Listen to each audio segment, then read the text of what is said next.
আজকে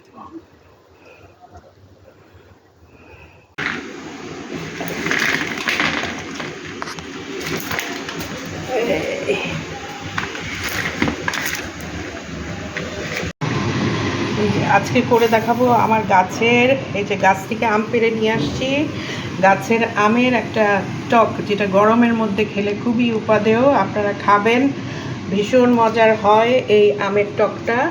আমি এটা করে দেখাচ্ছি। এটার জন্য খুব কম ইনগ্রিডিয়েন্টস লাগবে। আম নিচ্ছি আমি, আমার এখানে 1 কেজি মতো আম হয়েছে। হলুদের গুঁড়া, লবণ, রসুন, আর নিয়েছি মরিচ, পাঁচফোড়ন নিয়েছি 1 চা চামচ, আর নিয়েছি আদা কুচি, রসুন কুচি 1 টেবিল চামচ করে। আচ্ছা, আর লাগবে একটু সরিষার তেল। আমি সরিষার তেল নিয়েছি, রাঁধুনি সরিষার তেল, আর নিয়েছি 1/2 কাপ চিনি লাগবে, এটা লাল চিনি 1/2 কাপ নিয়েছি। চুলাটা জ্বালিয়ে দিলাম 1 কাপ মতো পানি, 1 কাপ পানি দিলাম। এখন আমার এই যে 1 কেজি আমটা, এটা আমি দিয়ে দিচ্ছি। এই আমটা এখানে ছেড়ে দিলাম, আমটা একটু সিদ্ধ করে নিব।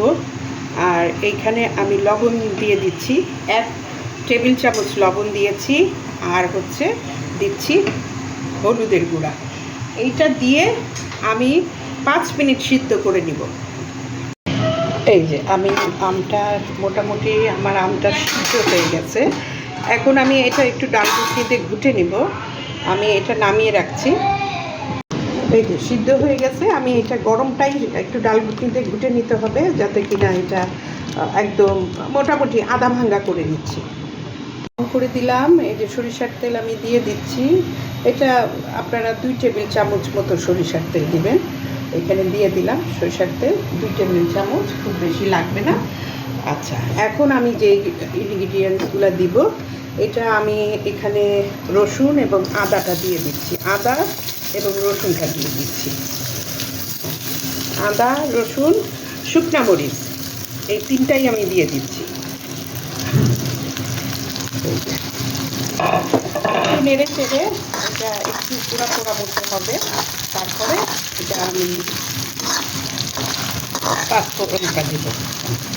আচ্ছা, এখন আমি একটু একটু বলে নিই, তেজপাতাটা দেওয়া ম্যান্ডেটরি না, কিন্তু তেজপাতা দিলে ভালো লাগে, খুব মজা হয়, একটা ফ্লেভার আছে।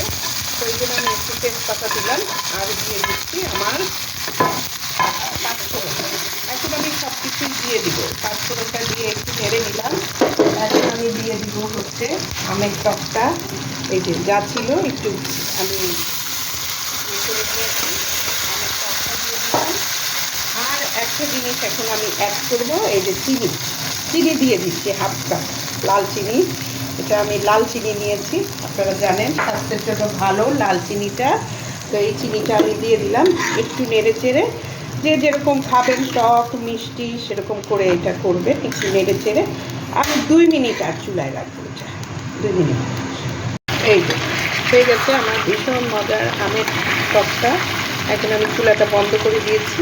আমি বাগার দেওয়ার পরে 2টা মিনিট একটু রাখতে পারি, মশলাটা এসে যায়। ভীষণ পেট ঠান্ডা রাখে এটা। ডাল দিয়ে খেতে পারেন ভাতের সাথে, ভীষণ মজা লাগে। এটা এখন আমি ঢেলে নিচ্ছি।